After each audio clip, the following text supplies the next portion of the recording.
About 6 weeks ago now, Brother Ben Burks and I from RU Recovery Ministries began receiving telephone calls from Filipino pastors concerning the war on drugs that is taking place in their country and the dilemma of hundreds of thousands of drug addicts turning themselves in, seeking help, and even those in the government asking churches to come alongside and assist. About more than 30 years ago, I came and visited you. And the Lord is very good because He blessed you. He gave you a ministry like this.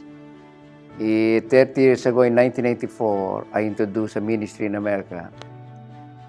My burden is to reach my people.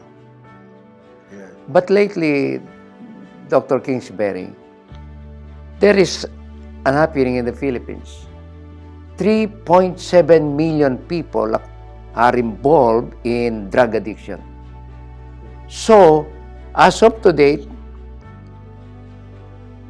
almost 700,000 people had surrendered to government people, the police, put their finger to it, sign a document admitting that they are involved in drug addiction.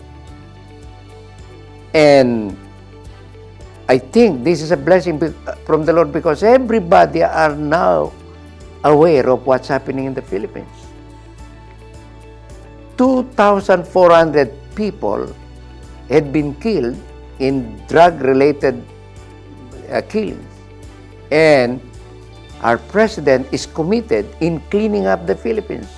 The government don't know what to do because this is a phenomenon that suddenly 700,000 people surrendered for admitting that they are drug addicts, they are involved.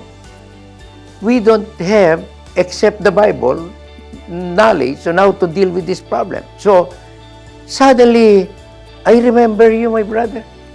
This is an urgent thing. So, Dr. Paul, the reason why I'm here is to ask the Christians in America to support this program so that you can go to the Philippines and help these people. I know we cannot help 3.7 million people, it's a lot of money, but at least by doing something, we will not be answerable to God and say, Lord, it's happening, but we are not doing anything. I think I cannot rest if we will not do something, and if I will not go to you and explain to you, you will not fully understand what we need in the Philippines. So, my brother, will you please tell your people in America to please, I plead with you, to please consider these people. Well, amen. And we're glad that God brought you our way, Dr. Kizan, and I have no doubt that this dilemma in the Philippines is God's opportunity for us to take the ministry of the local church helping addicts through the program of RU and reaching those addicts and assisting their families. And who knows the difference that this could make in the world as this country faces this dilemma and implements biblical truth through local New Testament Bible-believing churches and believers in those churches. And we've calculated this out that we can bring the complete curriculum, the materials, the training to the Philippines and institute it in a local independent Bible-believing church for about $250 for every church.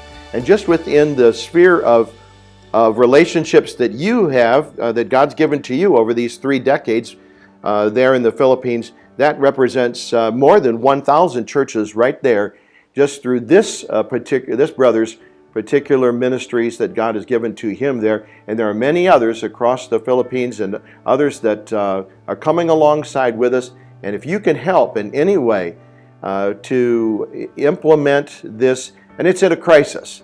This is not something that we can wait and pray about for years and years. No, the need is now, and the opportunity has presented itself now, and that's why we're taking the initiative to let you know about this need and what we can do and what you can do to be a part of it. We're praying that God will allow us to take this message to the Philippines and help this dear country with this need. If we can help clean the people in drug addiction in the Bible way, like what you're doing, we will be better off in the future. And the blessing is there is a golden opportunity to reach more people for Christ through this program. And I think this is our golden opportunity to do something for our people. We need your help to meet the needs of the 700,000 that are still alive, that needs to be helped.